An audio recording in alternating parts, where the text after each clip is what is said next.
बिस्मिल्लाहिर्रहमानिर्रहीम। अस्सलाम वालेकुम फ्रेंड्स, आपने कंसिस्टेंट रहने के लिए यूट्यूब पर कई सारी वीडियोस देखी होंगी और उनसे मोटिवेट होकर अपनी लाइफ में कई चेंजेस भी किए होंगे, लेकिन फिर हमेशा की तरह मोटिवेशन बिल्कुल ख़त्म हो चुकी होगी और कंसिस्टेंसी का दूर दूर तक कोई नामो निशान नहीं होगा। लेकिन फ्रेंड्स, ये वीडियो बिल्कुल अलग और प्रैक्टिकल टू फॉलो होने वाली है, क्योंकि आज हम आपको सीक्रेट रूट कॉज बताएंगे जिसकी वजह से कुछ लोग कंसिस्टेंट इजीली रह पाते हैं और जिसके बारे में अगर आपको नहीं पता तो आप कभी भी कंसिस्टेंट नहीं रह पाओगे। So first you have to prepare your mind and body for consistency. Friends, सबसे बड़ी प्रॉब्लम ये है कि हम में से ज़्यादातर लोग अपने माइंड एंड बॉडी को कंट्रोल करने से पहले सीधा अपने एक्शंस और बिहेवियर को बदलने का ट्राई करने लग जाते हैं, जिससे हम कंसिस्टेंट रहने में फेल हो जाते हैं, क्योंकि आपका माइंड एक लंबे टाइम के लिए रेजिस्टेंस और पेन के लिए तैयार नहीं होता।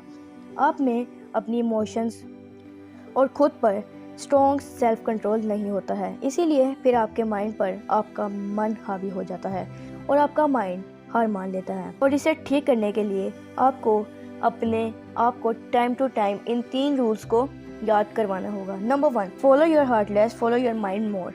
यानी अपने दिल की कम और अपने दिमाग की ज़्यादा सुनो।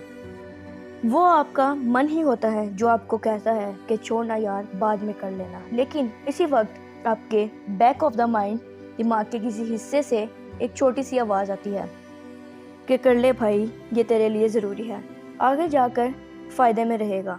तो आप इसी आवाज़ को इग्नोर कर देते हो, जबकि कंसिस्टेंट रहने के लिए आपको अपनी डेली लाइफ में 90% अपने दिमाग की सुननी है और 10% अपने दिल की। Number 2, respect consistency is very boring but beneficial in long term.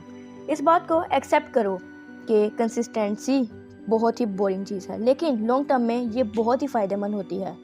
Starting में कंसिस्टेंट रहना सबको बहुत अच्छा लगता है, लेकिन कुछ टाइम बाद ये प्रोसेस बहुत बोरिंग हो जाता है और ज़्यादातर लोग यहीं क्विट कर जाते हैं।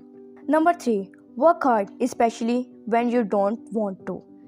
तब और ज़्यादा काम करो जब आपका काम करने का बिल्कुल मन ना हो, क्योंकि डिसिप्लिन या कंसिस्टेंसी तब नहीं होती जब आपका कोई काम करने का मन कर रहा हो, बल्कि कंसिस्टेंट रहना वो होता है जब आपका मन कोई काम करने का ना हो और आपके अंदर उस काम को करने की ज़ीरो मोटिवेशन हो।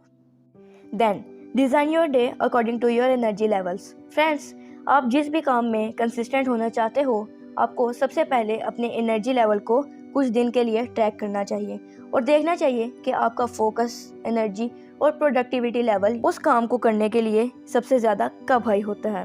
और अपने दिन के टाइम को कुछ इस तरह से बांटो कि अपने पीक आवर्स में सिर्फ उस काम को करो जो आपके लिए सबसे ज़्यादा इम्पोर्टेंट है, जिसमें आप कंसिस्टेंट होना चाहते हो। यानी पीक परफॉर्मेंस के टाइम पर हाई इंटेंसिव वाले टास्क करने हैं, यानी आपको अपने टाइम के अकॉर्डिंग नहीं बल्कि एनर्जी लेवल के अकॉर्डिंग अपने डे को डिज़ाइन और शेड्यूल करना चाहिए। Focus on less and specific.